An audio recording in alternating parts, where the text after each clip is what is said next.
Salute, family. How's everyone doing today? It's day 3 of Karmelo Anothony's appeal hearing.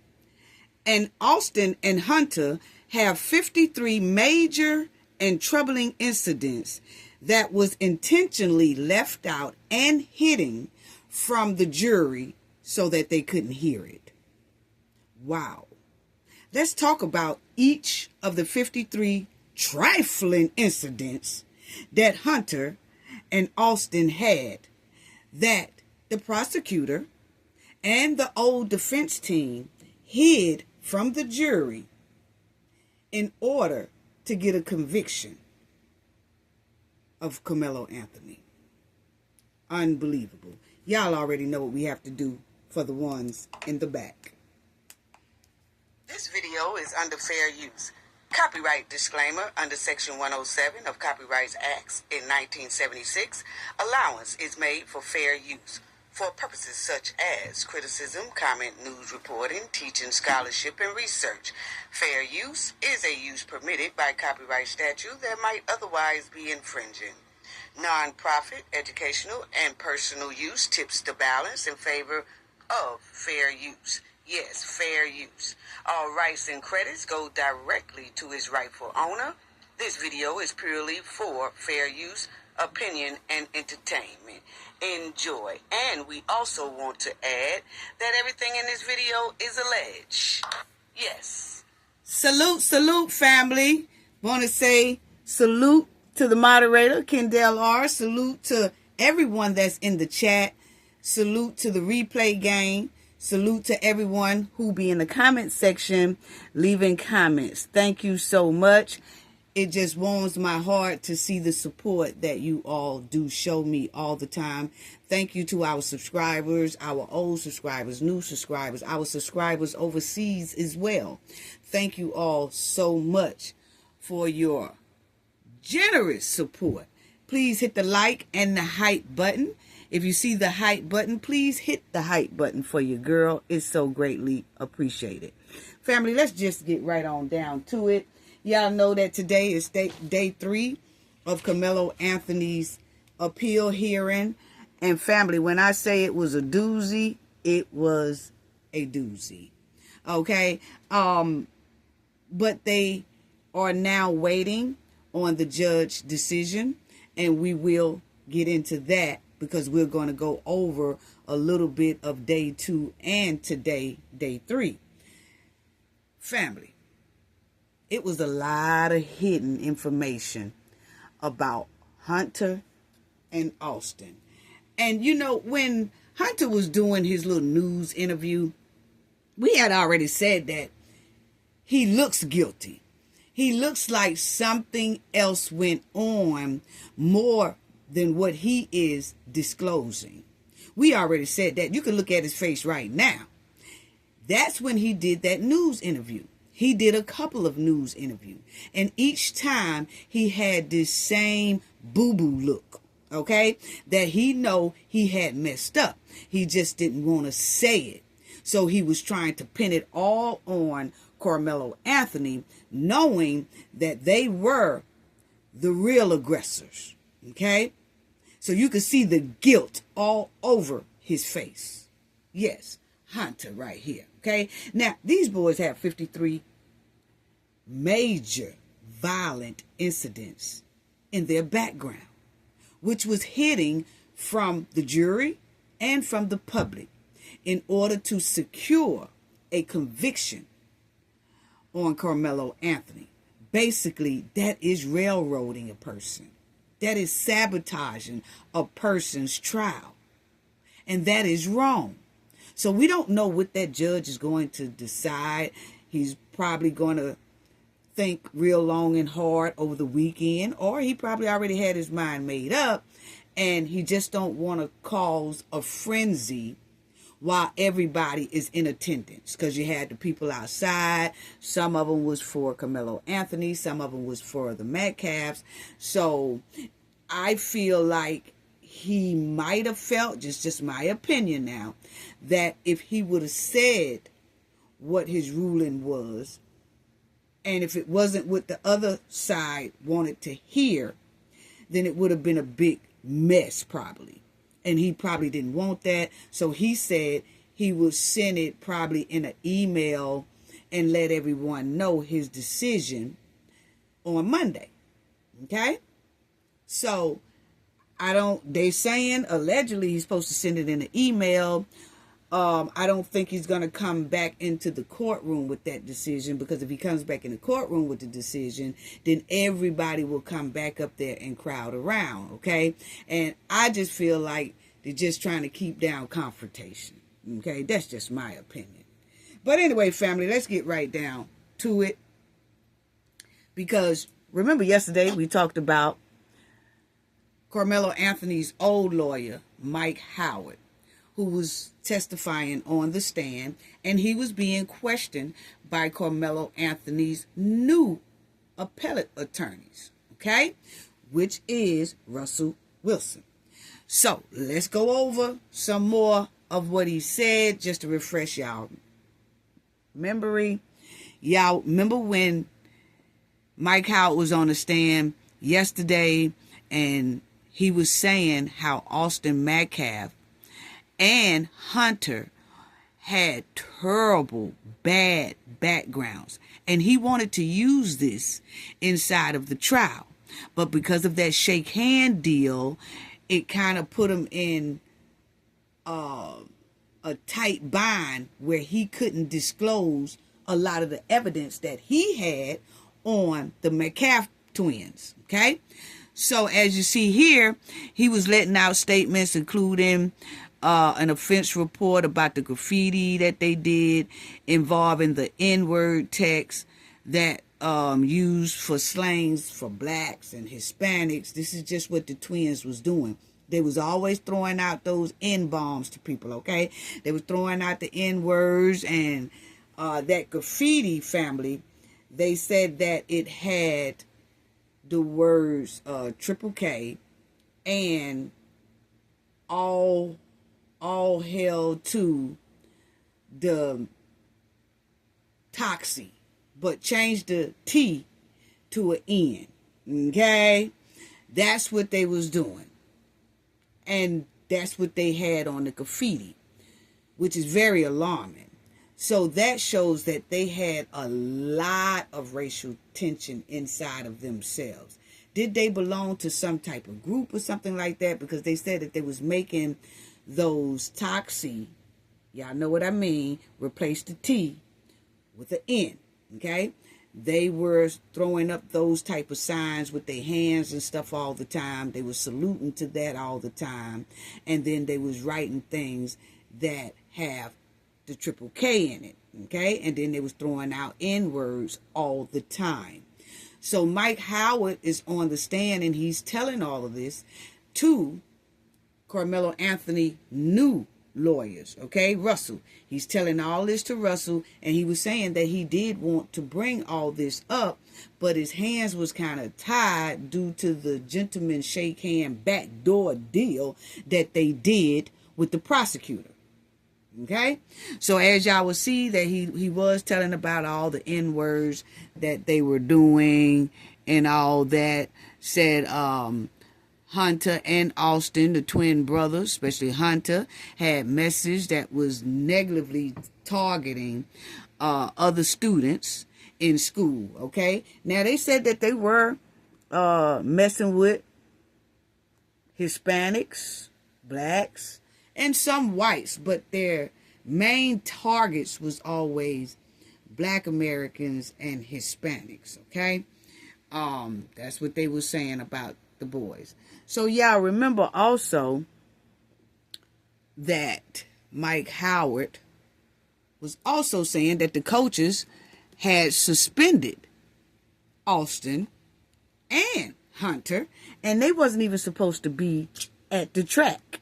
They wasn't supposed to be at that track meet April the 2nd. Y'all see, coaches told Austin and other shot put throwers they would not be able to attend the April 2nd, 2025 track meet because of what they did. So they were suspended in 2025. That was the time that happened. So actually, Austin really wasn't supposed to be there because he was suspended.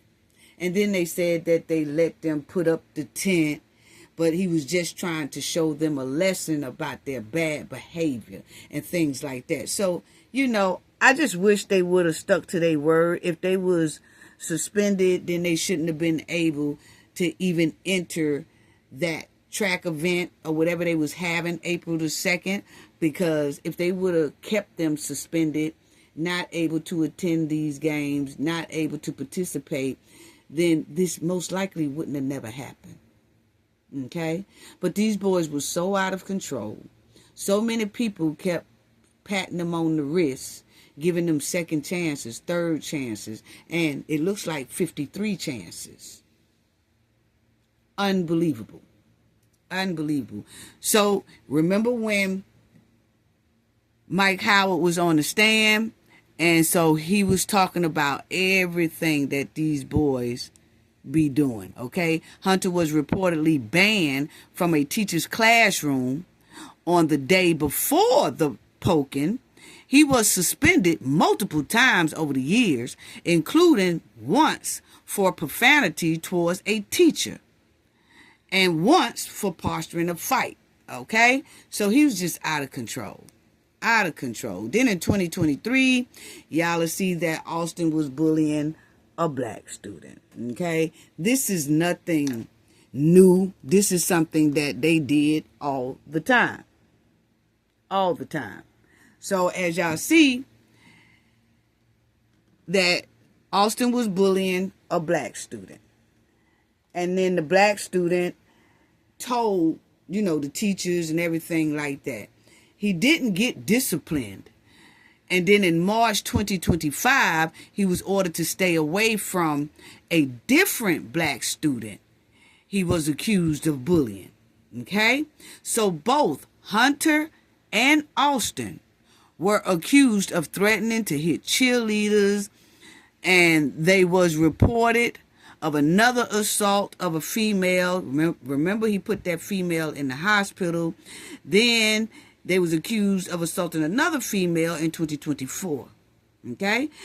And when the twins were 10 years old, they was accused of frequently targeting and specifically female classmates. So they would always mess with female all the time. And they put one female in the hospital with a shoulder trauma after Hunter allegedly pushed her. Now, y'all notice that they always use this word, oh, Austin and Hunter only pushed a person. And that doesn't justify that person doing any real harm to them. What? They doing real harm to other people. But what I want y'all to check out, family, is notice that they're always saying it's just a push. If it was just a light push. It was just a push. Remember, they said the same thing about Karmelo Anothony. All Austin did was just push them. That didn't warrant for him to poke Austin. Well, according to this girl's story right here that y'all see on the screen, when Austin and Hunter pushes somebody, they put them in the hospital. You see it right there on the screen. That girl was put in the hospital. She was hospitalized for shoulder trauma. So, Karmelo Anothony knew the background and the history of these bullies. The whole town did. The whole county did. They had 53 other violent violations, incidents. They were the talk of the town. So Karmelo already knew it. And the other students did too. When you see them Austin boys coming, man, it's like your soul just sink and your fear rises because you already know what they about. It said it all in the courtroom 53 times. Different incidents 53 different times. So anyway, that's why Karmelo Anothony had to defend himself. I mean, come on, people. Check it out. So not only that, y'all would see, it says Austin and Hunter reportedly was kicked out of the football game for waiting to beat up kids. They wanted to beat up kids. Well, they was, you know, they was just gonna get you regardless. Rather you wanted it or not, they was gonna get you. So you mean to tell me that these boys, 53 different times, can bully, put people in the hospital and all that, but can't nobody defend themselves against these two big linebacker bullies? Come on now. Make it make sense. But I noticed that when all these reports came out about Hunter and Austin's trifling behavior, a lot of people don't want to talk about that. Because, see, they was the same people that was reporting on this story, trying to act like those twins was good old, wholesome Gomer Pyle. And they wasn't. They was more like a bootleg, another ethnicity, New Jack City.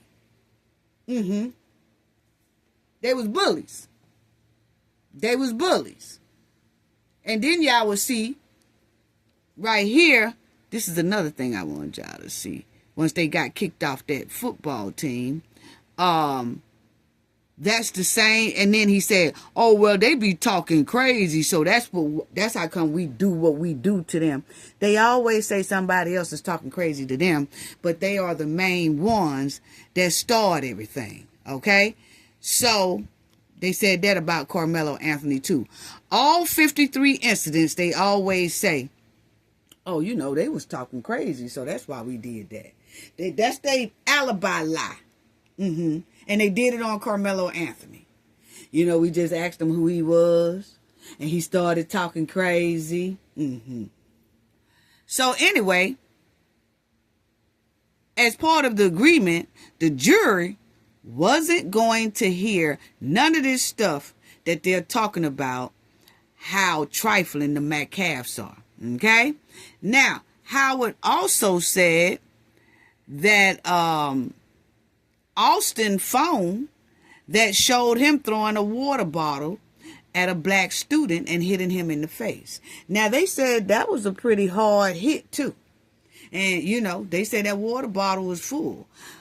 And he hit a boy in the face. Okay? A black boy in the face. Wow.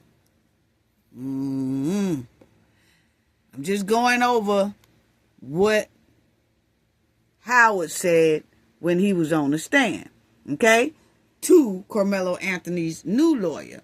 Well, now it's time for cross-examination, okay, and this is the prosecutor who made the deal with Karmelo Anothony's old lawyers, okay, Mike Howard, Toby Shook, and this is the prosecutor, Bill.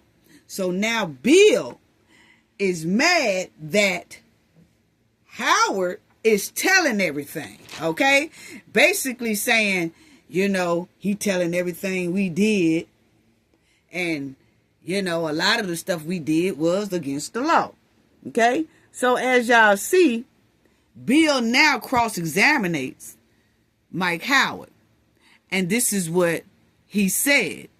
And Howard said that both sides was agreement about giving the amount, like a little bit of amount of information about the trial, because they didn't want no threats and things like that. This is what the prosecutor is saying, the reason why they violated a lot of Karmelo Anothony constitutional rights, okay? So he gonna tell Howard, we were all aligned in not wanting to be harassed by outside influencers, okay? That's what Howard was saying after Bill was bringing it up, okay? So now check this part out. Bill then says, the trial went without a hitch, right? Howard did not respond to Bill, okay? clarifying about the security. So he says, about the security, right? Everything went without a hitch.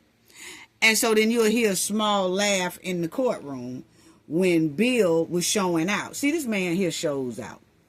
Family, the prosecutor been showing out day 1, day 2, and day 3. He's just been showing out. And that's what people do when they know they've been caught violating laws and constitutional rights and violating amendments and all that. Now he has to find a way to be arrogant, be nasty, because he's actually mad that he got caught. Okay? That him and the judge and all them got caught doing stank behind the scenes with a trifling sabotage backdoor handshake deal. So he basically, the prosecutor had a very, very bad attitude, arrogant attitude, okay, in court all 3 days. So this is him called himself is getting on to Howard about how Howard agreed to a lot of things that they did in the trial of Karmelo Anothony. Okay? So Howard said they had a number of witnesses ready to testify to some of the incidents named in the motion. Okay? Eliminate. Basically, eliminate means right off bat, like from the start. Okay? So I'm going to just say from the start. Okay? So Howard said that he had a lot of people ready to testify to some of the incidents named in the motion right from the start regarding Austin and Hunter Metcalf. Okay? Then Bill says if they brought out all the evidence about character, then it would not drop the temperature of the trial and they could not get a fair jury. Howard agreed. Okay? Now, check this out. Check this out. Howard said he think Karmelo Anothony would have been fantastic on the stand. He didn't feel like he had any other choice but not to testify. Okay? Howard said Anthony had a real shot at testifying to self-defense before everything changed. He said Anthony didn't feel comfortable testifying because of the breakdown in the agreement. So Bill asked if Anthony didn't want to be questioned by me. Howard disagreed.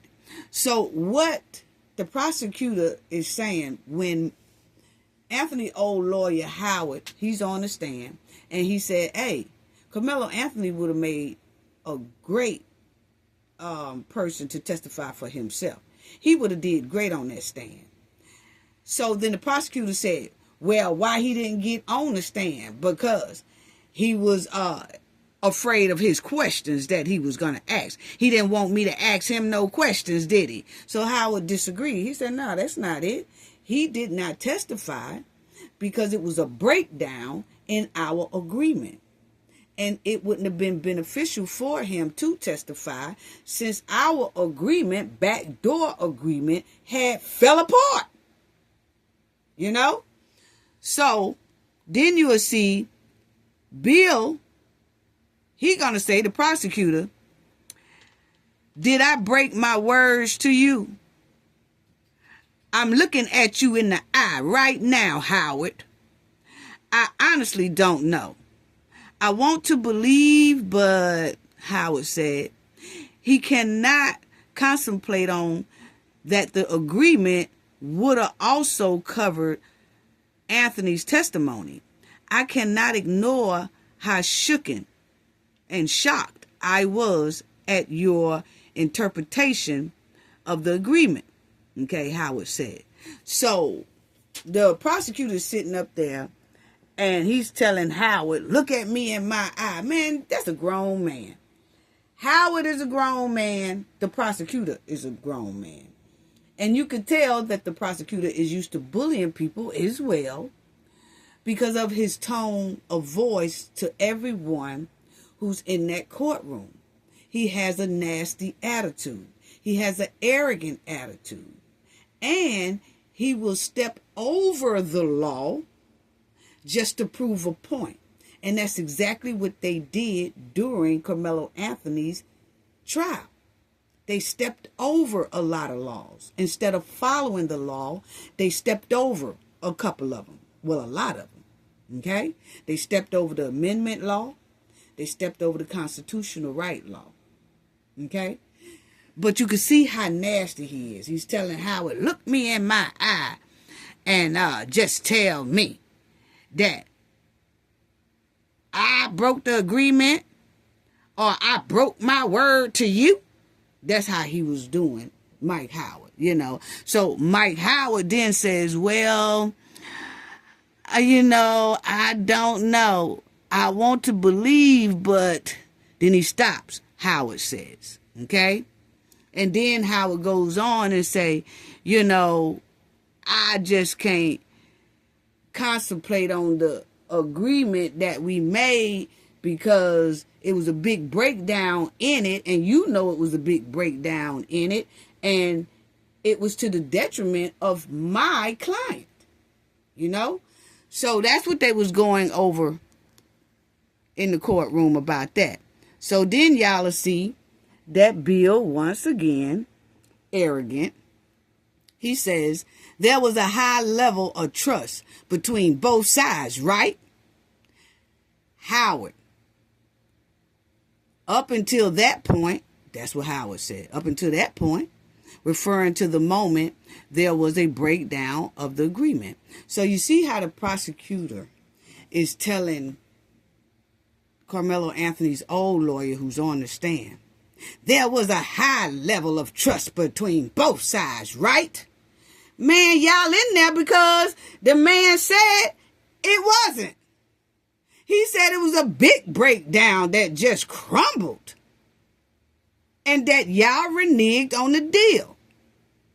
But you see how Bill is going to continue wording that because he wants it on the record that, hey, they both had a high level of trust about the deal that they had. But anyway, you'll see Howard wouldn't admit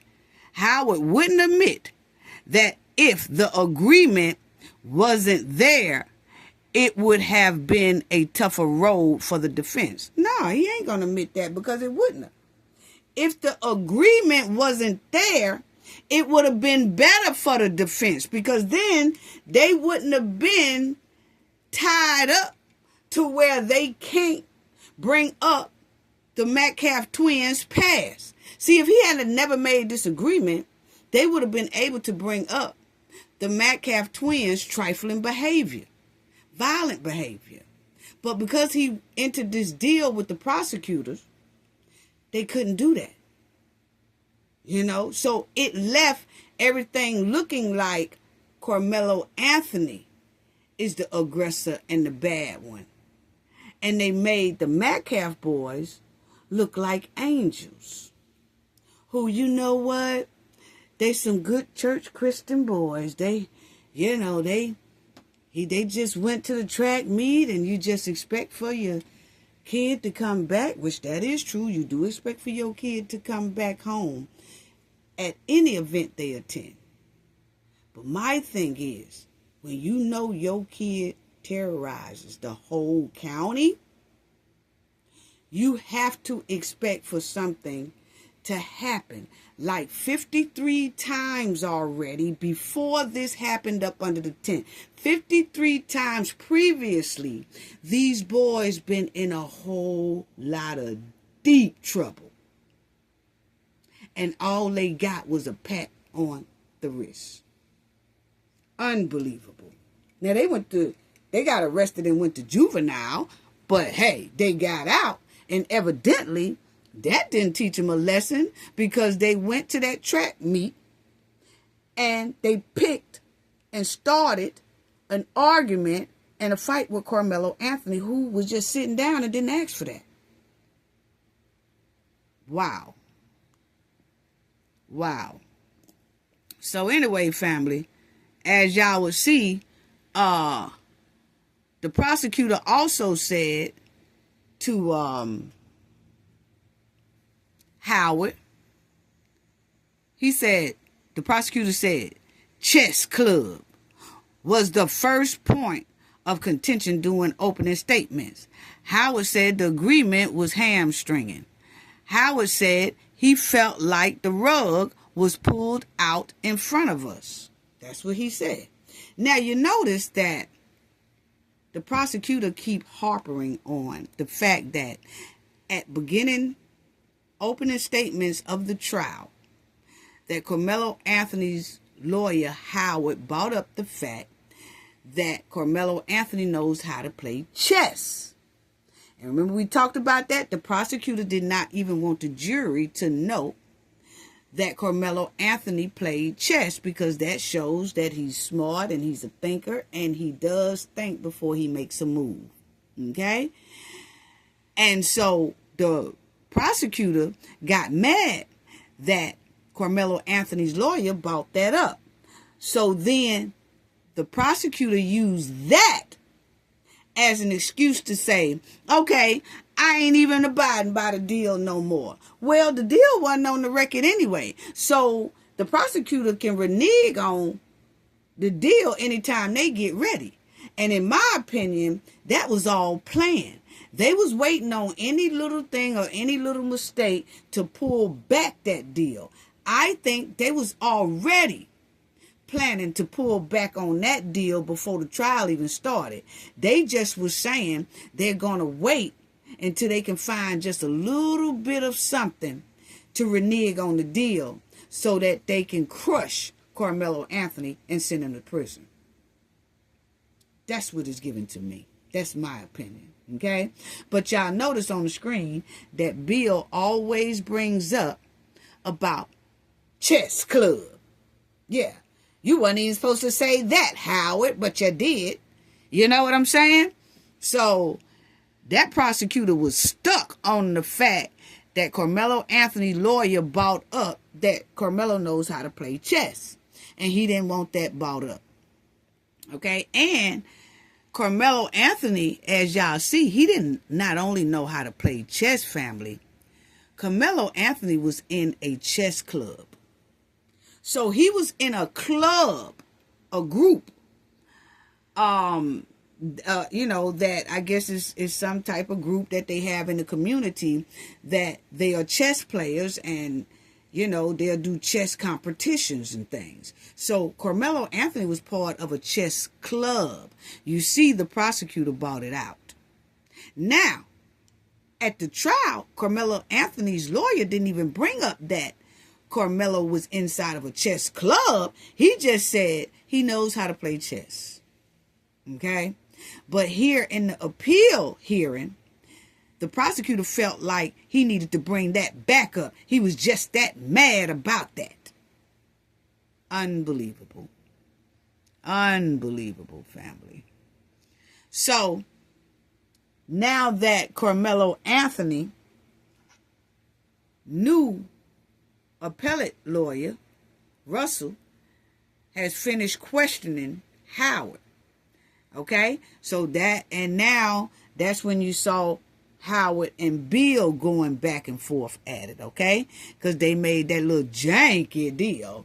Well, we heard Karmelo Anthony, old lawyer, on the stand talking to the prosecutor. Him and the prosecutor going back and forth like, you did renege on the deal. No, I didn't. You agreed to it. No, I did. I ain't agree to that right there. Yeah, Karmelo Anthony is supposed to testify, but y'all stopped him from testifying and all that, okay? So now you got Russell.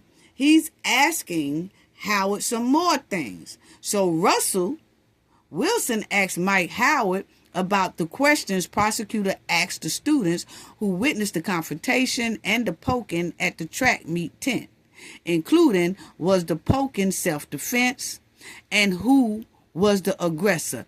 Y'all remember when they had them students up there and we kept saying, that's not right. They ain't supposed to ask the students, do y'all think that Karmelo Anthony meant to do it? Did he do it intentionally and things like that? You can't ask no witness that right there. But that's what Russell is asking Howard. Like, when the prosecutor ask those witnesses things like that? Why didn't you come back and correct that or either object to that? Okay? And then you would see that Wilson and Howard are referring to all the missed opportunities to cross-examine those witnesses. If they could have mentioned this, Metcalf character and all his information would have came out in trial. You see what I'm saying? So he didn't cross-examine them at the time. Howard didn't, because if he would have, it would have brought up a lot of things about the Metcalf boys and their trifling background. So in their gentleman agreement, he can't bring up Hunter and Austin's background. So he basically have to let all the witnesses just slide off the stand. What? Basically threw the case away. That's my opinion. That's my opinion. Okay. So then it says, Wilson and Howard also talked about how the agreement with the prosecution also included not telling jurors about materials found on Karmelo Anthony's cell phone, which could have benefited the state. Okay, so they're saying the things that was on Karmelo Anthony's phone. Remember when they were saying that he texted the girl and he was saying, I'm on the verge of, things like that. Well, Wilson said that on April the 2nd, 2025, the morning Anthony poked Metcalf, Anthony's ex-girlfriend reported that Karmelo was stalking her and refusing to allow her to end their relationship. Anthony sent her a text. I'm low on the verge, Now, Mike Howard testified that there was nothing that said their relationship was over. The ex-girlfriend told Anthony that she better not see him talking to girls. Okay? So, what Karmelo Anthony Russell Wilson did right there, he had Howard tell about, okay, Karmelo Anthony had a text message in his cell phone saying, hey, I'm low-key on the verge. That's not saying, he didn't say what he was low-key on the verge of doing. He could have been meaning, I'm low-key on the verge of replacing your ass and getting me another woman. That could have been that, okay? But they also said that Karmelo Anthony put out a text message saying that he gonna do something to somebody and lick the blood off the knife or something like that. But they did not even really show all the text messages to that, okay? But my thing is, family, is that Russell Wilson had Mr. Howard up on that stand, and he wanted to pinpoint that, okay, they say that Anthony was stalking this girl, or this girl say that Anthony was stalking her, but didn't she write Karmelo Anthony around the same time that she's saying Karmelo Anthony was stalking her? She was steady texting him saying, hey, I better not catch you with no girls. I better not catch you talking to other girls. And Howard said, yes, we got the text messages on her saying that. And those text messages are after she claimed Karmelo Anthony was stalking her. Yeah. So anyway, family, as y'all will see, Russell Wilson then referred to a motion pertaining to Karmelo Anthony extraneous bad acts, similar to the one we heard about earlier this afternoon relating to the Metcalfs, okay? They were a reference made to Anthony making a racist note. Detail were not immediately available, okay? A 2021 text message from Anthony talked about violence. Anthony claimed he was jumped by every senior after he called someone the B word, okay? So Karmelo Anthony had a text out there, and he was saying that some people was calling him racist names, and that he said that he called somebody the B word, and then after that, he was jumped by a lot of seniors. Okay?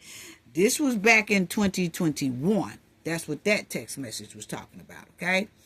Now, I don't see how none of this would have hurt Karmelo Anothony versus all the terrible background that the Metcalfs have. Okay? But anyway, Russell Wilson then referred to the motion pertaining to Karmelo Anothony. Okay, I said that. About the 2021, Anthony said that people wanted to jump him, okay? A text message Anthony sent to his girlfriend stated, "I'ma poke someone and lick the blood off the blade." That's what they say that Karmelo Anothony texted his girlfriend, okay? This goes on for pages and pages in Apple Notes off the Anthony's cell phone. Russell Wilson glosses over this very quickly, okay? And it says, there is a photo of Anthony holding a pow weapon in his black and white something in the outfit or whatever that he was holding a gun, okay? I mean, a pow. I got to watch my words, family. That's why I'm kind of hesitating here, okay? But they said that they have a picture of him holding a pow. But if it reminds you, we have seen about 6 pictures of the Metcalfs in hunter fatigue outfits holding all kind of pow weapons, okay? So what's the difference? What I'm saying is, the things they're saying about Karmelo Anothony still does not compare to the trifling behavior of the Metcalf boys, because Karmelo Anothony has never been arrested until he defended himself at that tent, okay? He didn't have a history of being arrested. The Metcalf boys did. He didn't have a history of putting people in the hospital because he's jumping on them and bullying them. But the Metcalf twins did. Okay? Karmelo Anothony didn't have a history of jumping on his mama or his daddy. But the Metcalf twins did. Okay? Karmelo didn't have a history of calling his teachers B words and then tearing up the classroom and all that. But the Metcalf twins did. So their background was much more terrible than Karmelo's. So actually, his defense team shouldn't even agree to that old janky shake hand deal at all. Wow.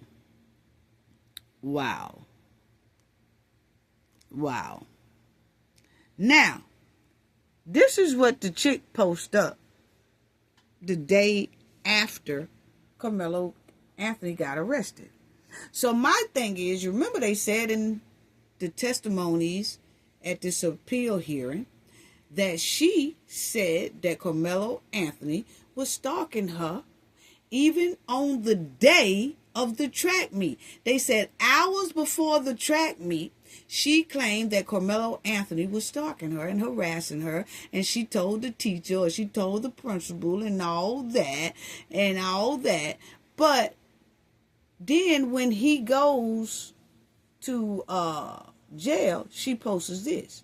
And remind you, they said even after she was telling people that Karmelo Anothony was stalking her, she was still texting him saying, "I better not see you with a girl," or "I better not see you talking to a girl," or trying to talk to a girl. She was still writing him messages, but then telling people he's stalking her. And then she started putting up pictures of him and her when he got arrested.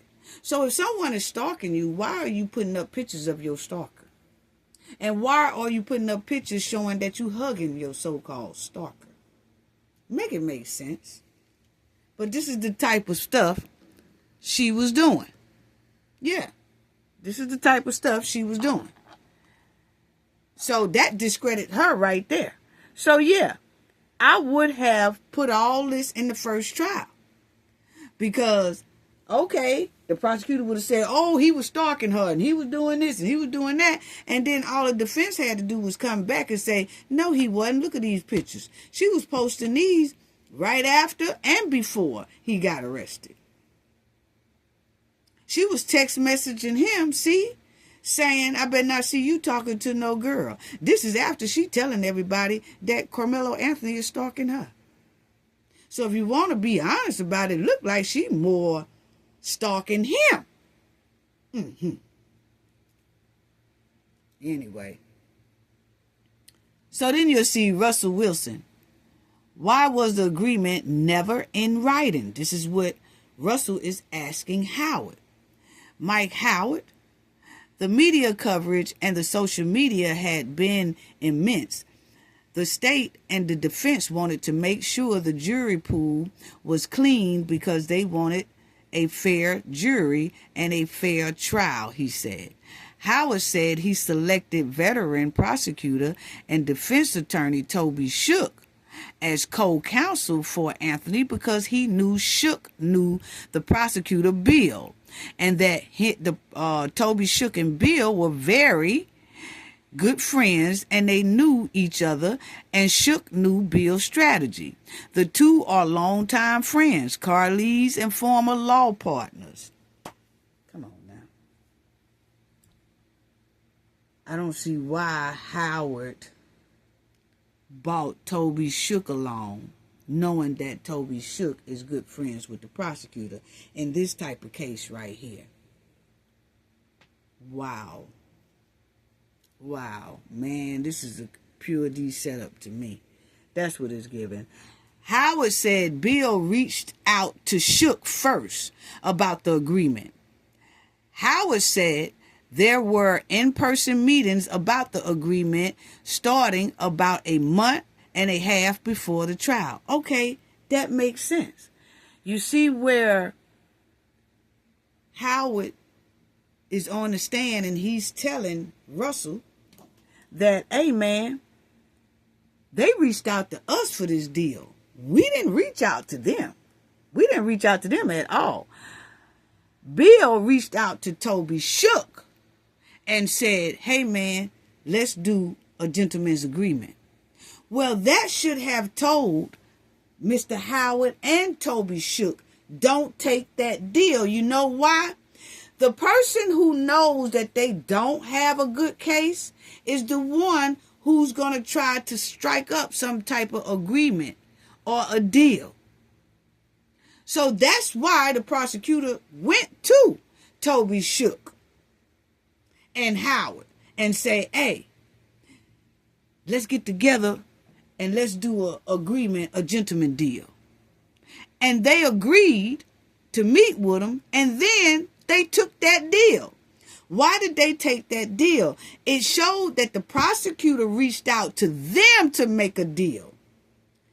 If the prosecutor reached out to them to make a deal, that means the prosecutor knows that his case is very weak if the defense start telling on the twins in court.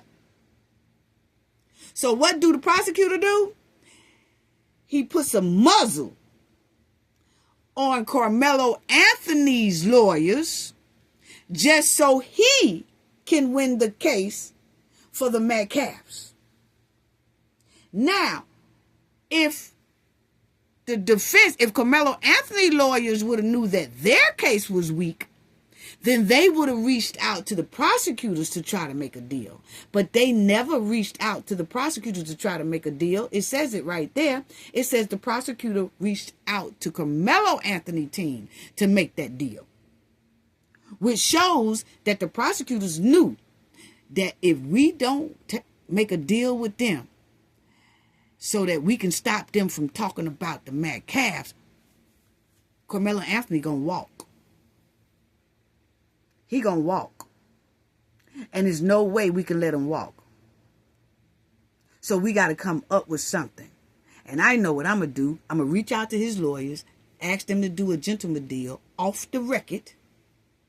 And then when they take that gentleman deal going to include that they can't mention my client, which is the Metcalfs. So if they can't mention the Metcalfs, then that means that the prosecutor can continue making Karmelo Anothony look bad and make his client, the Metcalfs, look good. And then that will basically railroad Karmelo Anothony. And Karmelo Anothony lawyers took that shady, trifling, dumpster trash deal. How disappointing. Wow. Wow. Well, anyway, you see, Howard said that the Bill reached out to them. He reached out to them.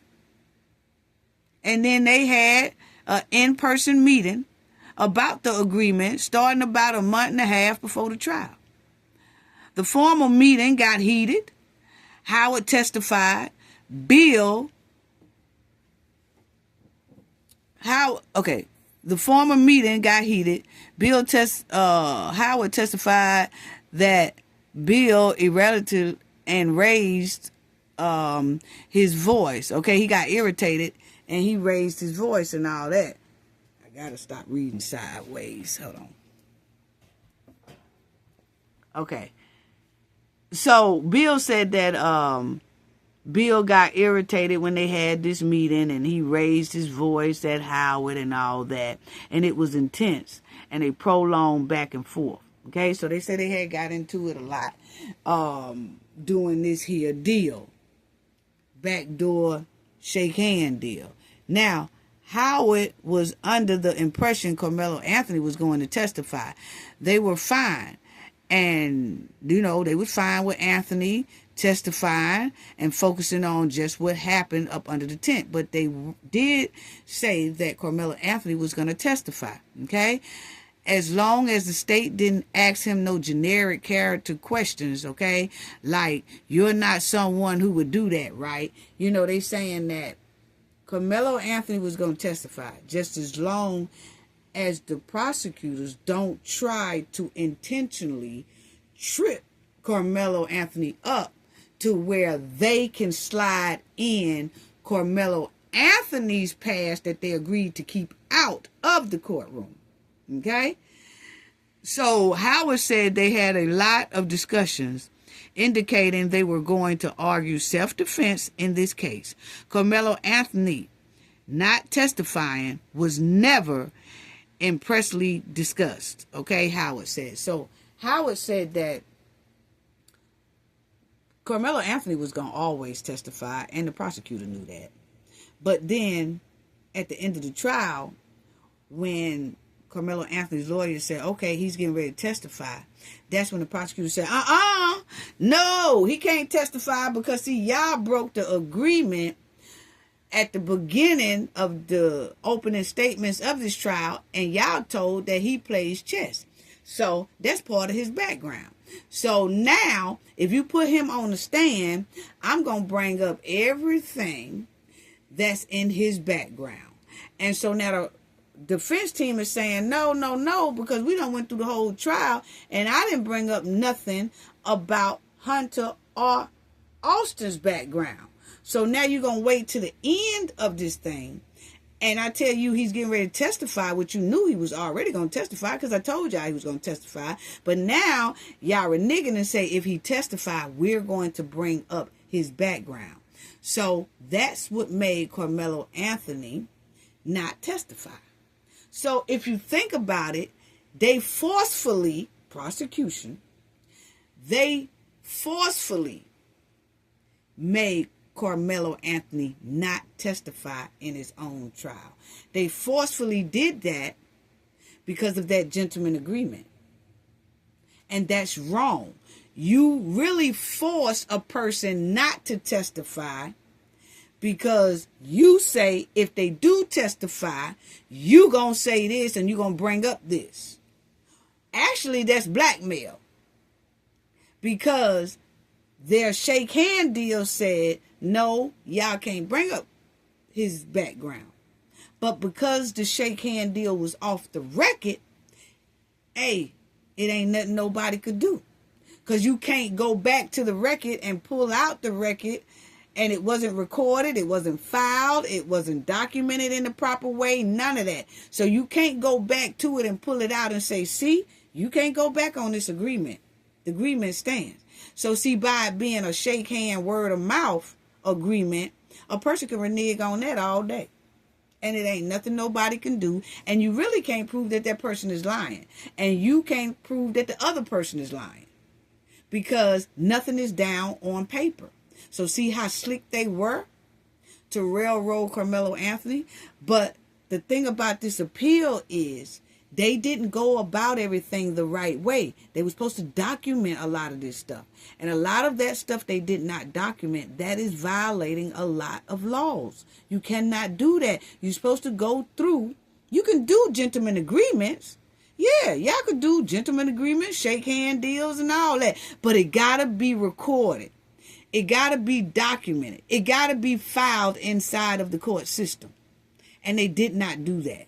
They skipped all over that. Talking about they're going to do it the old school way.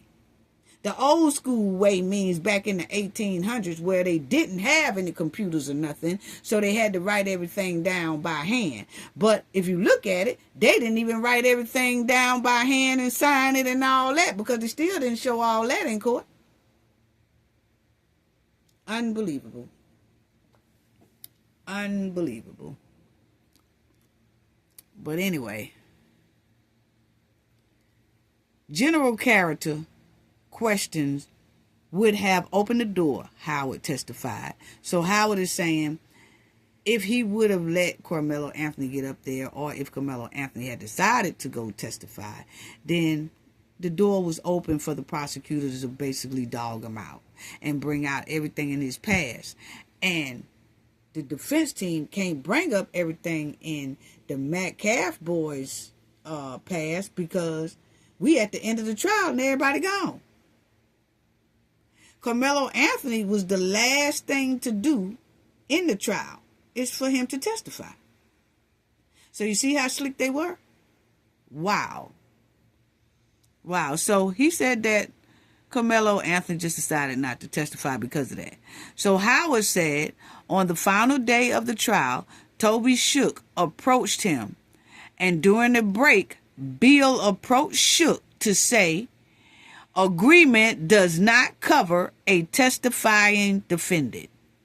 This is after we had made it clear that Mr. Anothony was going to testify. See how they do? See how they do?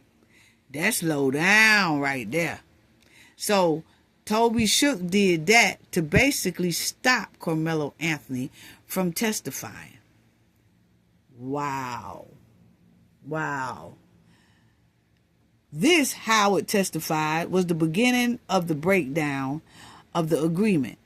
Before defense put on its first witness when asked about scheduling from Judge Roach, and they said they were sure Anothony would testify. Howard recalled Bill saying the deal never contemplated a testifying defendant, and you opened the door. I was absolutely shocked, Howard testified. It got very heated. Lots of yelling. They were frustrated and angry. We were frustrated and angry. Judge Roach was frustrated and angry. He said it was going back and forth when the prosecutor reneged on its deal about Karmelo Anothony testifying.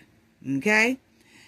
Howard said they needed a prolonged cooling off period before they returned to the court.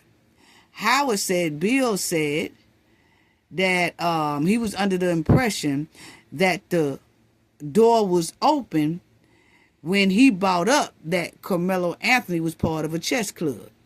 Howard said that he never said he was on a chess team, only that he played chess, and he was the oldest of 4 children. Howard recalled, Judge Roach said, chess doesn't open the door, and let's move on. Well, the prosecutor didn't want to move on. The prosecutor said, I don't care nothing about that. If he testify, it opens the door for me to talk about his past. Okay? So after cooling off period, Howard let Bill see his outline of questioning he was going to ask Karmelo when he testified. Judge Roach told both sides this was all unprecedented. So what the judge is saying is that, you know what? I ain't gonna make no ruling on this. Y'all do what you do. Okay? I don't know how y'all gonna figure this out, but y'all do what you do. So Howard said that Judge Roach told both sides there was no avenue to legally enforce the agreement. Wow. So, let me just finish reading that. Howard said Judge Roach told both sides there were no avenue to legally enforce the agreement. Howard thought it was unreasonable for them to think he opened the door with a simple chest statement. It was absurd. It was so outrageous in my mind.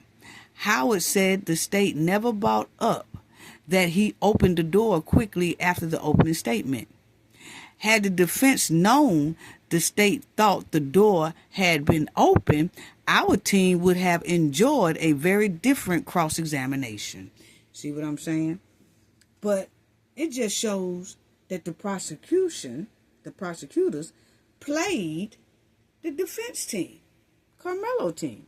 He played them. And you could tell how arrogant this Bill is, the prosecutor in this here appeal court, that he is very arrogant. And he do things low down and dirty. That's his job, to get a win. But it's not his job to get a win by stepping over the law and violating Fourth Amendment rights and violating constitutional rights. But you could tell, in my opinion, this prosecutor is used to doing that. But now that he's gotten caught, now he's pissed off at the world instead of being pissed off at himself. That's my opinion. So, as you will see, the judge is saying that there's no avenue to legally enforce the agreement. But my thing is, the judge is going to say, oh, I can't enforce this agreement that y'all had. Y'all going to have to work this out on your own. But at the same time, the judge sat right up there and had these shake hand deal agreements in his chamber. So how you going to be a part of it then? But then when things get heated and you see the prosecutor reneged on his deal, now you saying, oh, I ain't got nothing to do with that. What? What you mean you can't enforce this agreement when you are the one who let us make this agreement in your chambers? You didn't say nothing about you couldn't enforce us to do the agreement. You was in on the agreement. But now that the defense and the prosecutor is having a problem with the prosecution reneging, now the judge gonna say, oh, I ain't got nothing to do with that. What? Yes, you do. You've been a part of this backdoor shake hand deal the whole time, because they clearly said during this appeal hearing that the judge, the defense team, and the prosecutor met a lot of times doing this here backdoor shake hand gentleman agreement deal in the judge's chamber, and Karmelo Anothony was not in attendance not one time. Wow. So now the judge was involved all those times, because Howard clearly said that they had about 12 meetings. So if they had about 12 meetings and the judge was in on it and listening to it and involved in it and all that stuff like that, and they was talking about so-called security and all this stuff right here, he's in on it on all that. But then when the prosecutor renege on their deal, he gonna say, oh, nah, it ain't no way for me to enforce that. That's up to y'all. That's low down right there. But anyway, Howard was pissed off about that one. So that was messed up. So that's Karmelo Anthony dream team, and Karmelo Anthony is sitting there with his dream team. And you know, I think that the dream team did pretty good. I think they did good. You know, they did the best they could. You know, so we'll just have to see this weekend, what will that judge decide to do? Will he give Karmelo Anthony a new trial, or will Karmelo Anthony have to appeal to a higher court? But anyway, let's finish this. Now, Howard was leading the defense team when it accepted a deal with prosecutors to keep certain character evidence on both sides from being brought up to the jury at the trial. He's about to testify about the genius of that deal and how he claims it derailed, allegedly to his client's detriment. Okay, so that's what he said. He said it really hurt Karmelo Anthony, and that he was mad that they, you know, reneged on the deal and all that.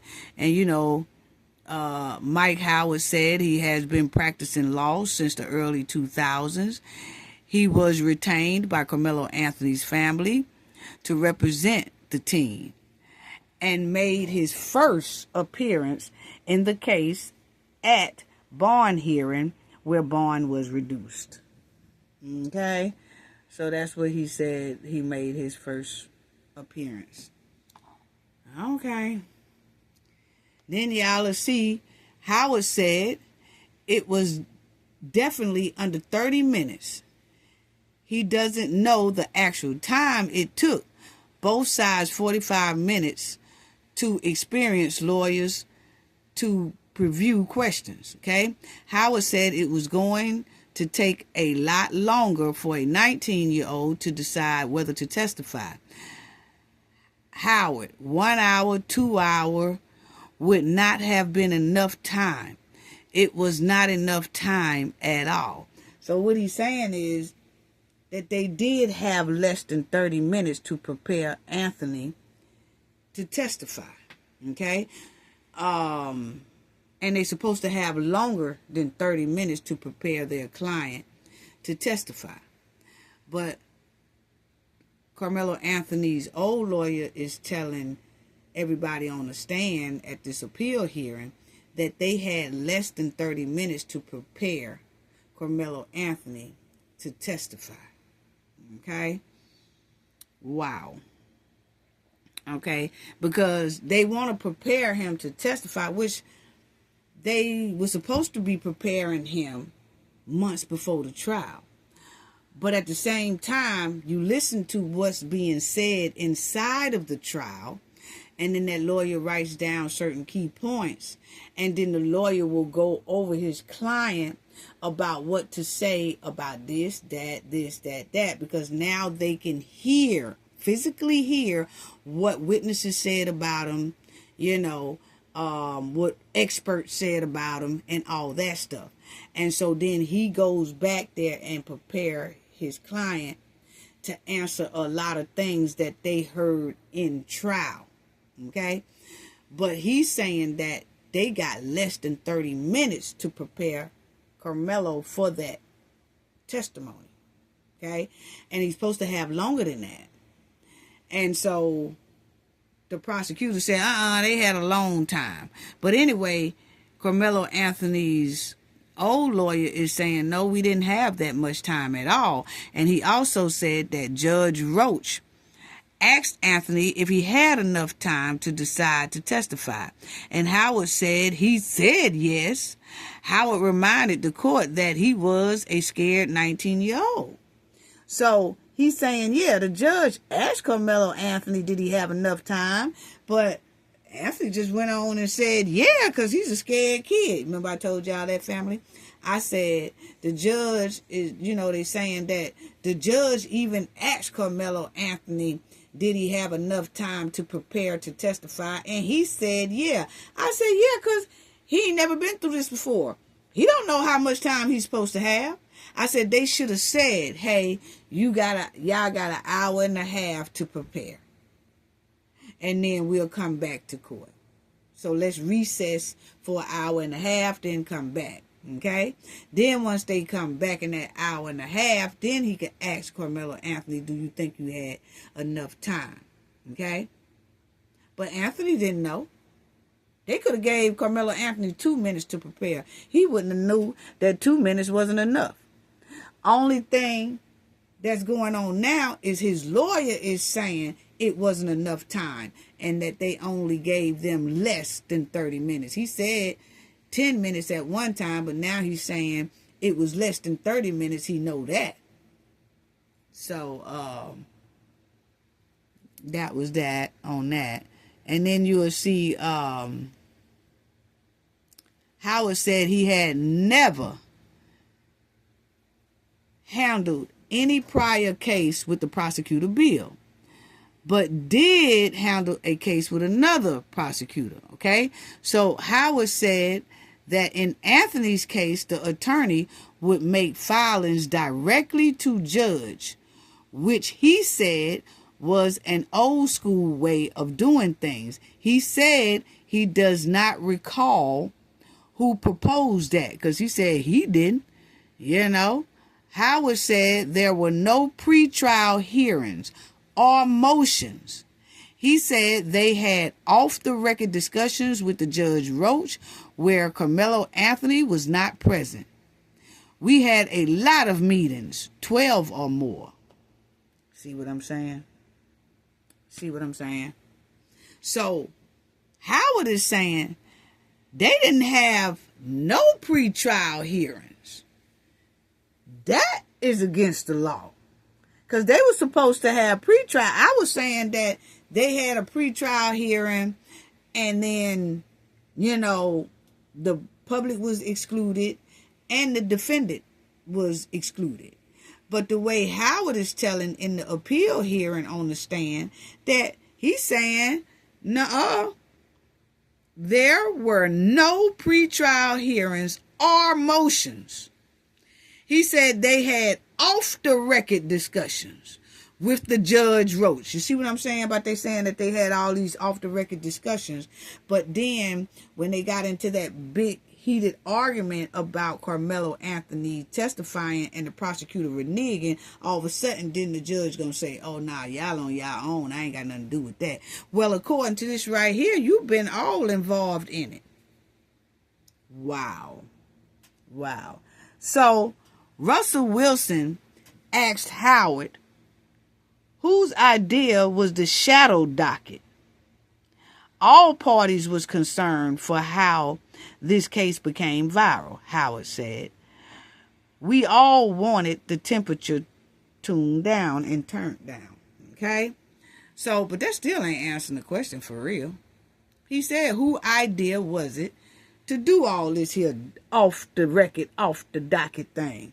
You know, and so Howard's trying to say, well, we all agreed, but they just reneged on a lot of stuff that violated Karmelo Anthony's constitutional rights, okay? And his Fourth Amendment right. But anyway, Wilson referenced a court order detailing the process by which public access would be handled in court during the trial, including jury selections and the testimony portion. Howard said there were general discussions about security, but that did not have anything to do with proposed reasons to have or not have a closed circuit feed of the proceedings in an overflow room after testimony began, Howard said. So what Howard is saying is exactly what everybody is saying. You remember how Bill keep trying to say, oh, we violated a lot of stuff because we was concerned about safety. Well, Howard is saying we brought up safety a little bit, but not to the point to where we started discussing there won't be an overflow room or we was going to exclude and restrict the public. That was never, because you can't do that. That's against the law. He said, so they never had discussions about that, doing that. They just did that. But you remember when they testified as well, that the judge is the one that said, remember the guy who came up there who said he got fired for giving out public information about the trial. He is the one that said while he was working on the overflow room and trying to get the microphones and all that stuff ready for people to come in the overflow room, he said the judge told him, oh, that's not an option. We're not having an overflow room. So you might as well X that out. Wow. Wow. Which was a no-no because that violated constitutional rights. So, like Howard said, that they had some security concerns, but it wasn't to the point where they had agreed to strike out an overflow room. That was the judge did that. So next was Russell Wilson. He shows a defense motion from the start again, and Howard explains how it governed admissibility and permanent character traits evidence. The motion is full of allegations that never made it in front of the jury. So what he's saying is he's showing all the things about the Metcalfs that never made it to the jury. Okay? And these are things that Howard said he wanted to use, but because they did that shake hand deal, he couldn't use it. So he's telling what all it is now in this here appeal court. So he says that the graffiti photo from the juvenile offense report involving Austin Metcalf that said Triple K delete all black people. Okay? And you see what else that they say he said, plus the N-words. Okay?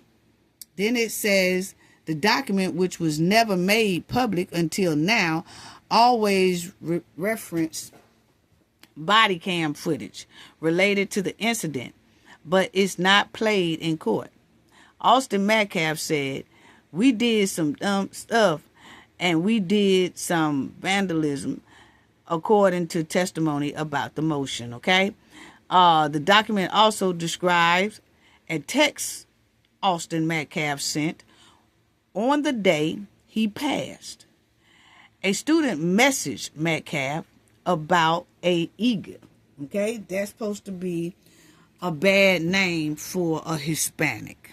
Okay, for a Hispanic student, and he said that Austin got a text from a student that said, "Hey, it's a Hispanic student on the bench behind our tent." You know what I'm saying? And then said, Austin messaged back and say, delete that MF according to the motion. Wow. So you see? So we said that Austin and Hunter got a text, but they got a text saying that it was a Hispanic guy up under the tent. So is that the one, Eddie, who called Karmelo? Yeah. Come over here. You can sit down over here and get out the rain. Well, it looks like somebody reported Eddie being up under there too, along with Karmelo, to the Metcalf boys. And then the Metcalf boys said, delete them MFs. Okay? So that shows that they had a terrible history. The document describes how Hunter Metcalf, Austin's brother, was banned from a teacher's classroom on April 1st, a day before the incident. Hunter Metcalf kept kicking the door. And the teacher, wow. And then in his Snapchat message, Hunter Metcalf writes, "No, we not. I'm talking to her. F that weak teacher." Y'all see it right here. If y'all can't see it, there you go. I don't want to say a lot of that. But that's what Hunter said about the teacher. Y'all see right here. Hunter Metcalf's writes, "No, we not." You see what I'm saying? They terrible. They kicking the school doors, kicking the teacher, all this stuff. They off the chain. Now you see, according to the court documents, Austin Metcalf uses N-words in another message, April, the first day of April, before the incident. Then in October 2023, Austin Metcalf bullied a black student in the class and used a racial slur, according to the motion. Okay, the teacher sent an email that football players in her class were using the N-word. Austin Metcalf called another student you see right here, black AH, okay, and said teachers won't do anything because he is a starter on the varsity team. Wow. Then you'll see that he was using the N-word a lot. Howard testified Howard is Karmelo Anthony's old lawyer. He's just telling everybody all the evidence that he had prepared in court to tell about these Metcalf boys. And then all of a sudden, he can't tell all that because he entered into this trifling backdoor railroad gentleman deal. Okay? That just threw Karmelo Anthony to the wolves. So, you see the motion. Then they said that Hunter Metcalf threatened to hit cheerleaders. And it apparently referenced emails from parents of multiple cheerleaders regarding the incident at a Raising Cane chicken restaurant. Hunter Metcalf called a cheerleader a fat bee, okay, and said his hands were bisexual, meaning he's not only hitting a guy, but he'll hit a girl too, okay? On March 3rd, Hunter Metcalf was ordered by an assistant principal to stay away from a black student. It's not immediately clear why they said he need to stay away from the student. You see what I'm saying? But, hey, he has to. And then he was messing and fighting with somebody on the opposing team as well. They're going over, these are all these 53 things that they had up under their belt that should have been let out to the public. Hunter Metcalf disciplinary records list 6 incidents. He was suspended every year for 7 years in a row. Wow. Austin Metcalf disciplinary record from 2022 to 2024 indicated 7 instances where he used profanity towards a teacher, called them fat bees and all that. There was a history of these two brothers acting a fool in concert with each other. Mike Howard testified Thursday. The court document goes on to describe a verbal altercation with another football player in which Austin Metcalf was banned from attending basketball games for a season for yelling at players. Only allowed back in with a parent. So he couldn't even go to basketball games without a parent. Okay, in December 2024, records show, in December 2024, records show that Austin Metcalf told someone possibly part of a church group that he was being consumed by anger, lust, and addiction. So was they getting loaded on street candy or something? Because he said addiction. I don't know. Okay. Referring to the body of incident referenced in the motion, Russell Wilson asked, it showed Austin Metcalf had a history of wanting to fight. And then Howard said, yeah, that's all he did. You know, that's all he did. I'm talking about they was violent, you know. So that's what I'm saying. But he did say that it shows that they had a history of, you know, being off the chain. Put it that way. Then you see incident 31 through 33. So these boys had like over 53 incidents. Okay, that's not good at all. And a lot of this stuff could have helped Karmelo Anthony in his first trial. Because once people would have been able to hear how terrible the Metcalf twins are, it really could have helped Karmelo Anothony in his self-defense. But remind you, the prosecutor and the judge in Karmelo Anothony's first trial was telling the jury to strike out self-defense. And that was striking out Karmelo's whole defense.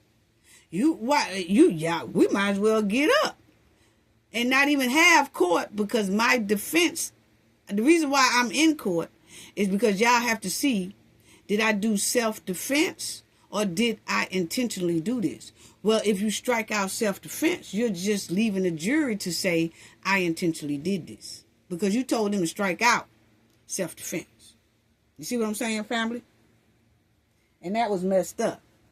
So what I'm saying is, right here, incident 31 to 33 involve Austin Metcalf committing, demeaning acts towards black students, filming a black student and hitting him in the face, throwing a water bottle, and making fun of the black kid's outfit. So, the kid, some kids don't have the money to dress like this and dress like that, but Austin and Hunter was the type that they'll pick on people regardless, okay? And they're going to jump on them and beat them up and all that type of stuff right there.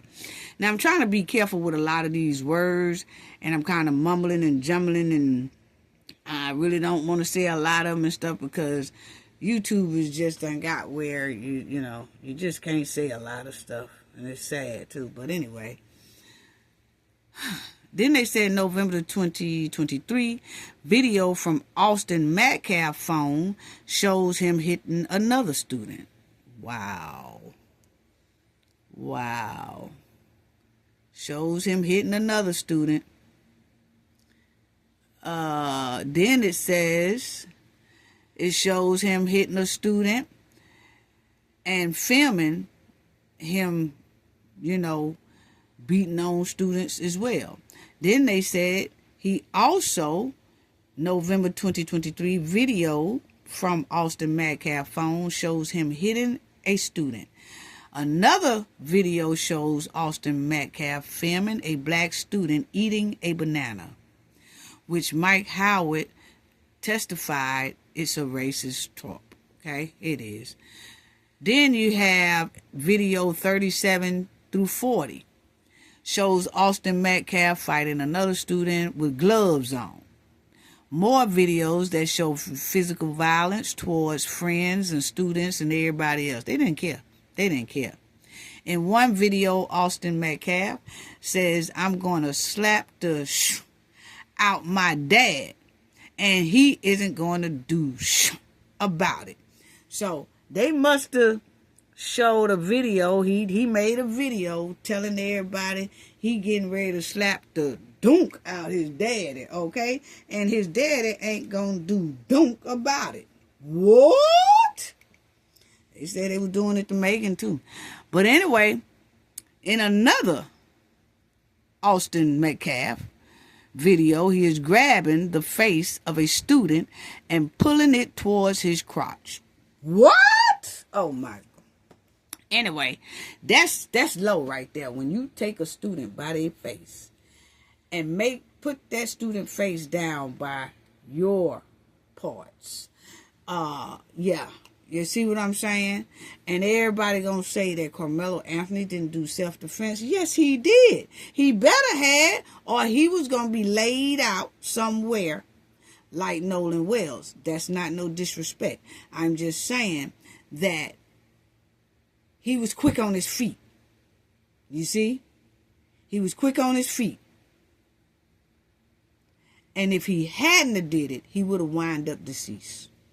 If he hadn't defended himself, man, if you look at all, they put a girl in the hospital and they used the same little lie about that girl, talking about, oh, he just pushed her. Hunter just pushed her. Wow. You did more than push her for her to have shoulder trauma. And it was the same way with Karmelo. So anyway, I really do wish that Nolan, and they said Nolan was very athletic and everything like that. I think they caught him off guard. You know what I'm saying? Somebody caught him off guard. I really do. Somebody caught him off guard. They did something to him because he did not drown. But anyway, let's get back to Karmelo Anothony. But that's what Austin did. He put somebody's head down there, you know, by his, you know. Anyway, there are also multiple videos of Austin Metcalf using the N-word and telling racist jokes, as well as videos of him holding a butterfly weapon saying, "Come F with me now." Okay? So just like they were saying Karmelo Anothony was holding a knife and saying that he gonna do something to somebody and lick the blood off of it, they said right here that Austin was doing the same thing. He was posting up a weapon, a butterfly weapon, and saying, "Come F with me now." So he had been doing this. Okay? So he doing the same thing. So according to the testimony, Karmelo Anothony saw one of the videos of Austin Metcalf and Hunter Metcalf get into a fight with a kid at a basketball game and know them to be prone to fights. In all, there were 53 incidents listed in motion. Wow. And that's just 53 that they listed in motion, but they said it's a whole lot more. Yeah. And the judge has called for a 10-minute break. Jeff Metcalf, the father of the Metcalf twins, had his head down through some of portions of this testimony. Yeah, we know he did. Y'all see right there? It says when they was going through all these 53 trifling incidents that the Metcalf twins has done, they said when the judge said, "Okay, let's take a 10-minute break, everybody," they said Jeff was still sitting there. The father of the Metcalf twins had his head down through some portions of this testimony. Yeah, because see, now everything is coming out. He didn't expect for all of this to come out. No, he did not. He did not expect for all this to come out. But it did. You know? And it's sad that they covered for these boys 53 different violations. Unbelievable. I'm talking about trifling incidents. And they always violations because they were supposed to go to jail for trying to put somebody's head down there and all that stuff in a forceful way. And then you kicking the doors and tearing up classrooms and calling teachers' names, writing graffiti with triple K and throwing up these here, signs that belong to the Toxie, but change the T to the N, okay? They making all type of salute signs to that and stuff like that. So I'm wondering, were they in a racial group? Because they was doing all the signs of just, Hispanics, Black Americans. Well, they was picking on their kind too, but they really was in on Hispanics and Black Americans. Unbelievable. Unbelievable.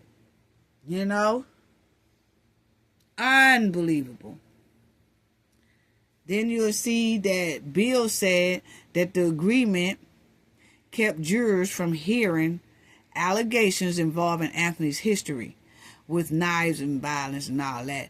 Anthony's new legal team has argued it also excluded school records, social media posts, and videos that they said could have supported his self-defense claim by showing prior aggressive behavior by Metcalf and the twin brothers, okay, Hunter and Austin. So the prosecutor is telling this here appellate judge who's listening to the case, "Oh, well, we kept a lot of this stuff and we made that deal to keep Karmelo's history out from the jury from hearing it. So then Russell Wilson stepped back in and said, and it also excluded all the social media posts, school disciplinary actions, videos, and all that stuff that Karmelo could have used for his self-defense because it shows the Metcalf twins were out of control. So don't act like you helping Karmelo Anthony by not letting the jurors see what he did, because actually what you really did was excluded all the evidence that would have helped Karmelo Anthony's self-defense claim.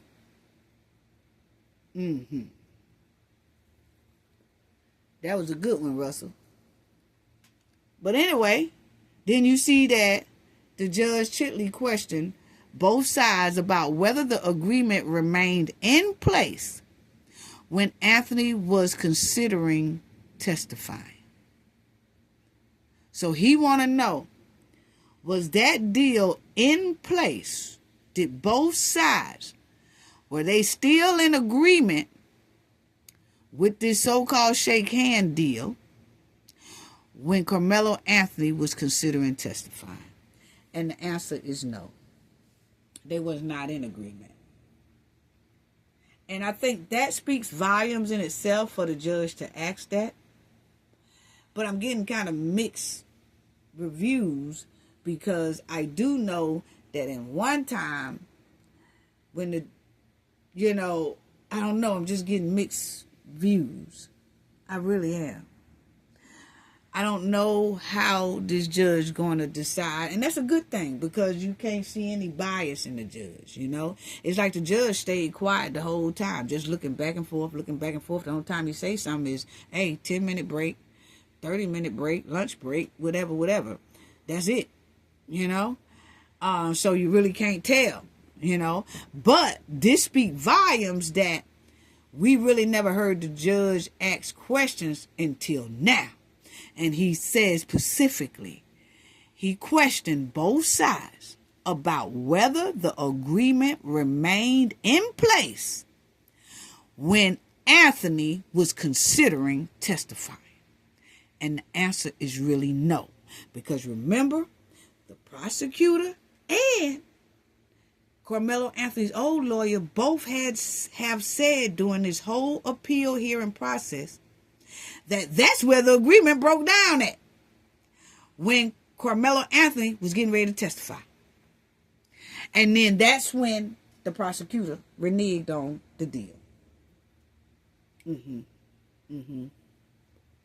So that right there speaks speaks volumes on the judge asking that question.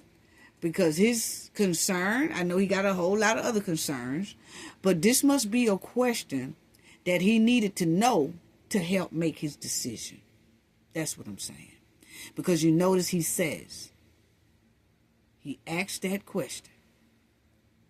He asked both sides about whether the agreement remained in place when Anthony was considering testifying. And the answer is no. Because you remember when Mike Howard testified and said,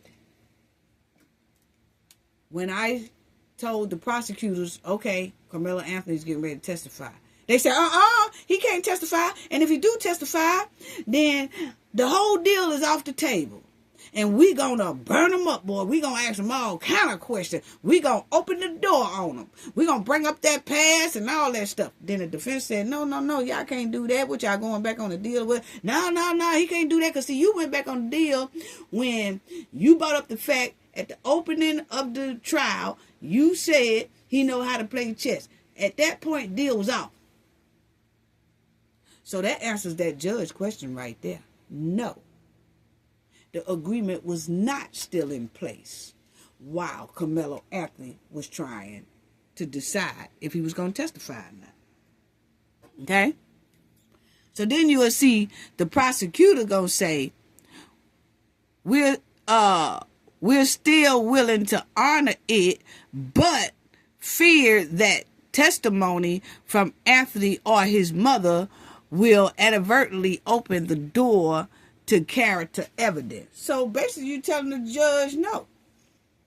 He lied anyway in the judge's face by saying we were still going to honor it. No, you wasn't. Because Howard clearly said that once he told y'all he was going to testify, y'all was saying no, no, no, no, no. So if y'all saying no, no, no, no, no, then y'all are disagreeing. Am I right? But anyway, yeah.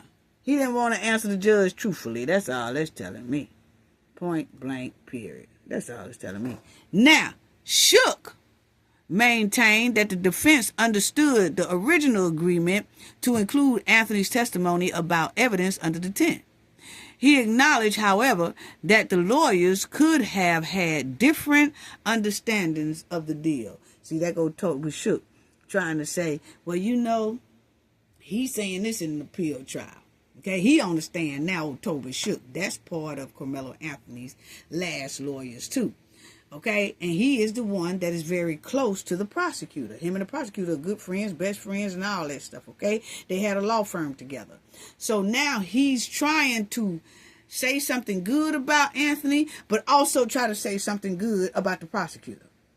Like, yeah, things didn't go right, but then again, they probably had a different understanding. What different understanding? Y'all said y'all only had a big one, low down, trifling backdoor deal. Now, Howard said the folks didn't oblige by that deal. You trying to say, well, yeah, we had the deal, and they broke a lot of the deal, but maybe they didn't have a good understanding of the deal. What? Toby Shook need to be, somebody need to report him to the state bar. That's my opinion. Anyway, y'all,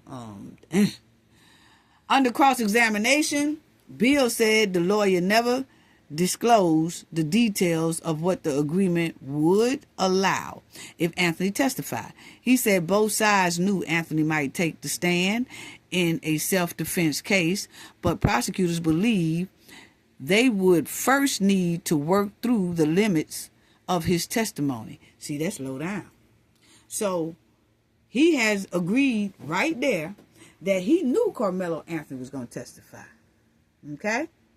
Now, so which one is it? Because see, you can catch the prosecutor in somewhat of telling no truth. Okay? Because he says at first when he was told, okay, Karmelo Anthony getting ready to testify. That ain't part of the agreement. But then, in this statement, he says that the prosecutors knew, that everyone knew that Karmelo Anthony was going to be allowed to testify. So which one is it? But then he turned around and said, but the prosecutors believe that it would first need to work through the limitations of his testimony. So they was going to put limitations on his testimony if he would have testified. And the limitations was, you better not say nothing about Hunter or Austin about their past. What? Karmelo did right. That's all right. I ain't going to testify. Because if I do have a new trial, y'all won't have nothing to go on of what I said anyway. Now, a former defense attorney said that left Anthony unsure whether taking the stand would allow prosecutors to introduce the character evidence the agreement was meant to keep out. Shook said Anthony ultimately decided not to testify because he feared prosecutors would find a reason to open the door to that evidence. Well, they said they was. Wilson also introduced a training presentation that the prosecutor had used in continuing legal education course on self-defense. One slide advised defense lawyers that the client probably needs to testify, and Shook agreed that the defendant testimony is often important in self-defense cases. Shook said the defense updated Anthony about the dispute during a break and explained that Roach said he could not enforce the unwritten agreement. How can you enforce an unwritten agreement? Y'all can't prove nothing. See, that's what I'm talking about these shady deals, man. Wasn't nothing on the record or none of that. So everybody can get up there and say, no, yeah, no, and all that. And you really can't fault anybody because there's nothing down there to say that this person really did say this and agree to this. So that way, really, nobody can really get in trouble because you really can't say that they did it or didn't do it. You know? It's a he say, she say mode. And that's messed up for a criminal case where somebody's life is on the line. That's messed up. And a lot of things that they did is against the law and against the amendments as well, and against the constitutional rights. Wow. Howard also said the defense discussed waiving some public trial access because of security concerns, but that no Sixth Amendment waiver was made on the record. He testified that the decision not to use an overflow room was tied to technology concerns, not a specific security threat. So what he's saying is they lying when they said, we didn't do no overflow room because we was all concerned of security. It doesn't matter. You still violated, the public's First Amendment right. But what Howard is saying, man, they didn't bring none of this stuff up at all until now about the only reason why we didn't have an overflow room was because of security. They said one time that the reason why they couldn't have the overflow room is because they was having technical difficulties. But then the man who does the overflow room, remember the one they fired? He said everything was good. He was setting all that up. He said he was testing the mic. He was testing the audio. He was testing the TV, the screens, and all that stuff. He said everything was on point. And when he was telling the judge, okay, I'm setting this up in the overflow room, things looking good, the judge told him, what overflow room? We're not having an overflow room. That's out of the question. That's what the judge said. There is no ands, ifs, buts about it. We are not having an overflow room. So, looks like a lot of people still lying up here on this stand. Lead prosecutor Bill said the agreement was mutual and that the parties was aligned on the needs to keep character evidence out of the trial. Bill said the state did not believe the agreement applied to Anthony's testimony. Wow. So see, it is a breakdown that's all the judge asked. Was it a breakdown? Did y'all have a problem while Karmelo Anothony was deciding to testify? And the answer is yes, because there go the prosecutor again saying that the state did not believe that the agreement applied with Anthony's testimony. And then you have Karmelo Anothony's defense side at the time was saying it did include Karmelo Anothony's testimony. Wow. So former defense attorney Toby Shook testified Friday, that's today, y'all, that the original defense team understood the agreement to allow Anthony to testify about the confrontation under the tent at the Frisco track meet. Shook said prosecutors raised the issue on the final day of trial, arguing that the reference of Anthony's chess club, his opening statement, had opened the door to the character evidence and that the agreement did not cover Anthony taking a stand. Shook said he was taken aback because the defense had always expected Anthony to testify in support of his self-defense claim. So that answers the judge's question right there. Anthony motions also argued the courtroom access restrictions violated the Sixth Amendment right to a public trial and that jury instructions limited jurors' ability to consider his self-defense claim, which is true. Because remember, they told the juror to strike out self-defense. You cannot do that. That is what his whole trial is based on. So you can't strike that out. But they did it anyway because they're so used to doing whatever they want to do and violate laws. Basically, point blank, period. Now, the defense rested today, family, about noon. And so now the judge must rule on the motion by Monday under Texas rules. If he does not grant it by then, the motion will be denied by operation of law and Anthony's direct appeal will continue. Meaning that if the judge don't rule in Karmelo Anthony's new trial, if he don't rule that Karmelo Anthony gets a new trial, then Karmelo Anthony team will have to appeal to the highest court. As y'all see, a person can file an appeal to the highest court in Texas for a criminal case, which is the Court of Criminal Appeals. Though how you get there depends on the type of case. Okay? The Court of Criminal Appeals is the court of last resort in Texas for all criminal matters. It consists of a presiding judge and 8 judges. Okay? Wow. So a direct appeal is a legal process where a higher court reviews a lower court's trial or sentencing decision for legal errors based strictly on the original trial record. Okay? So they just, wow. They railroaded Karmelo Anthony for 2 unhinged bullies who had more than 53 violent incidents. The court just had 53 evidence to present to the jury. But because they did that shady backdoor deal, those 53 violent incidents were never brought inside of the courtroom so that the jury can hear just how trifling these bullies are.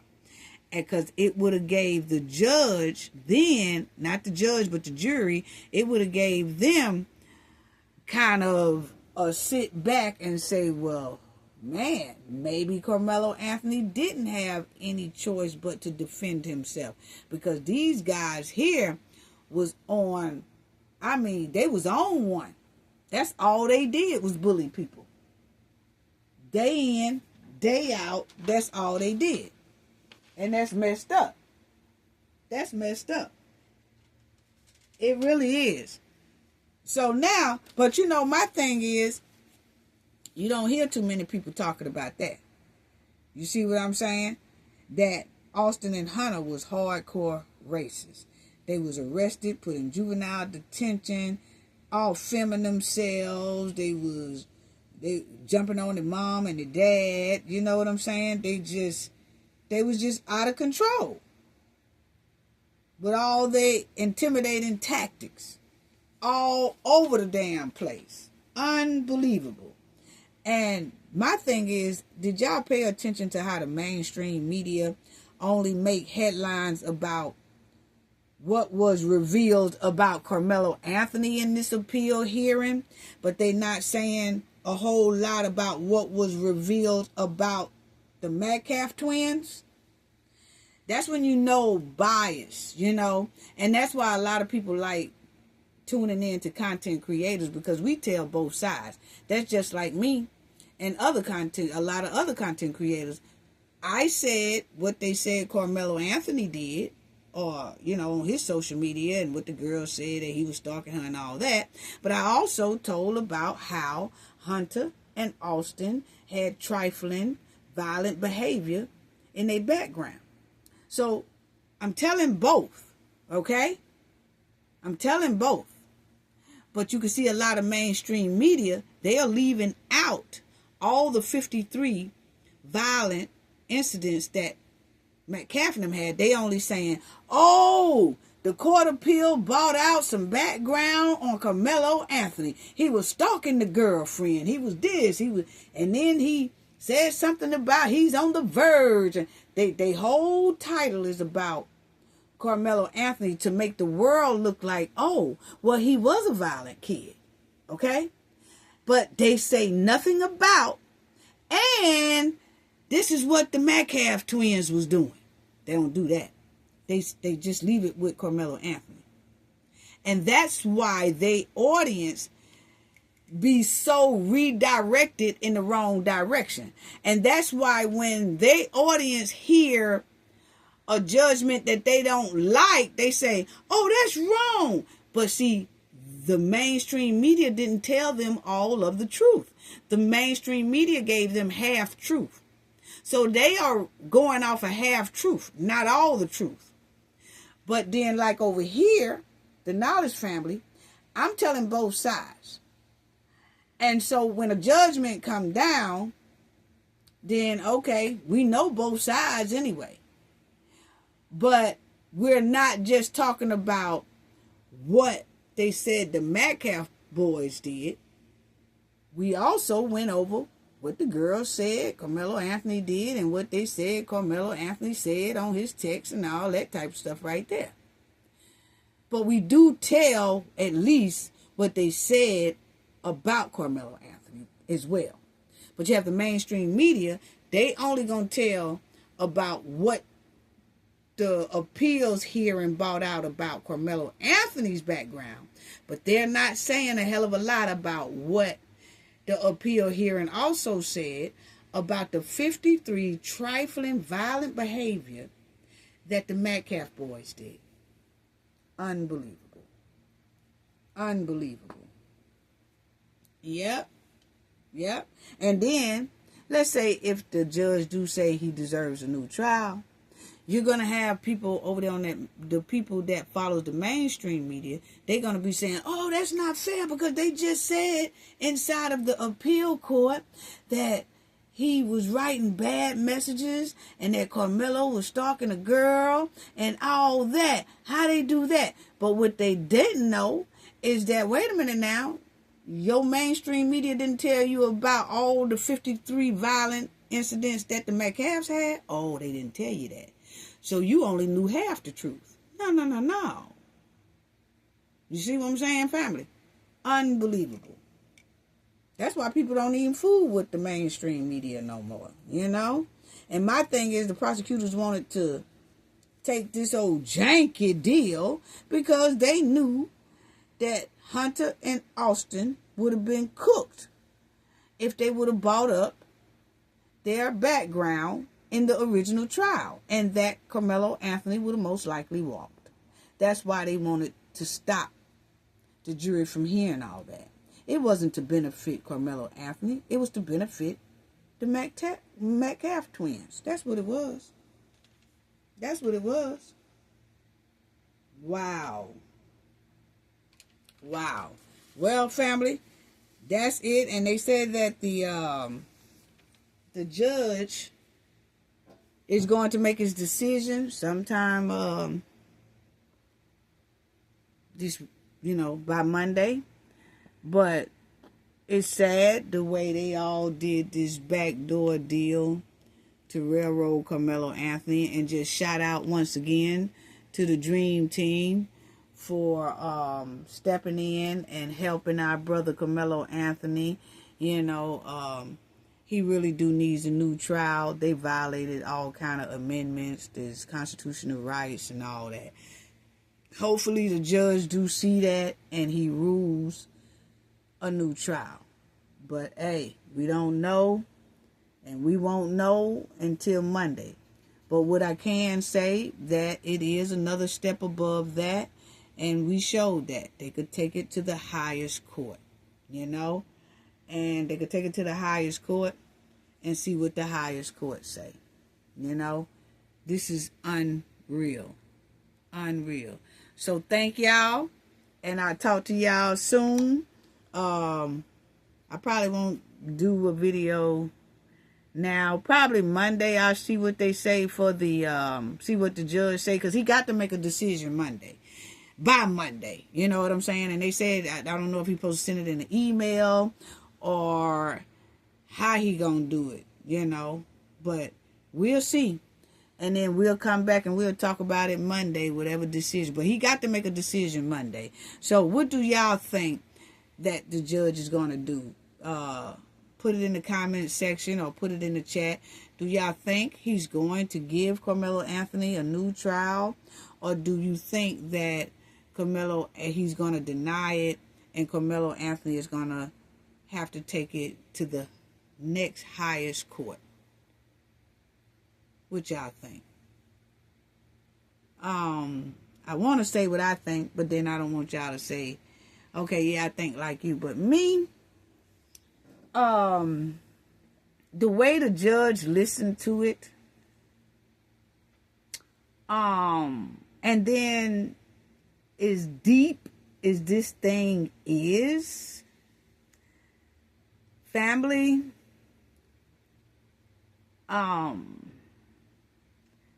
I'm going to lean more towards, I think the judge will give Karmelo Anothony a new trial. And the only reason why I'm saying that is because for the first time I heard him ask a question. And that was,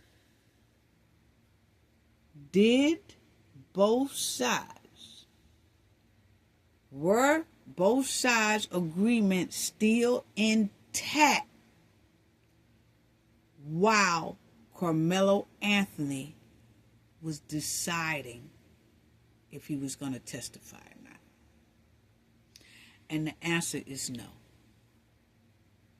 If the answer was yes, like, yeah, our deals, we didn't have no problem with the deals or nothing the whole time he was deciding if he was going to testify or not, I think it would have been a no-go. But he specifically asked that question for a reason. What that reason is, I do not know. It's given to me that that was the only question he needed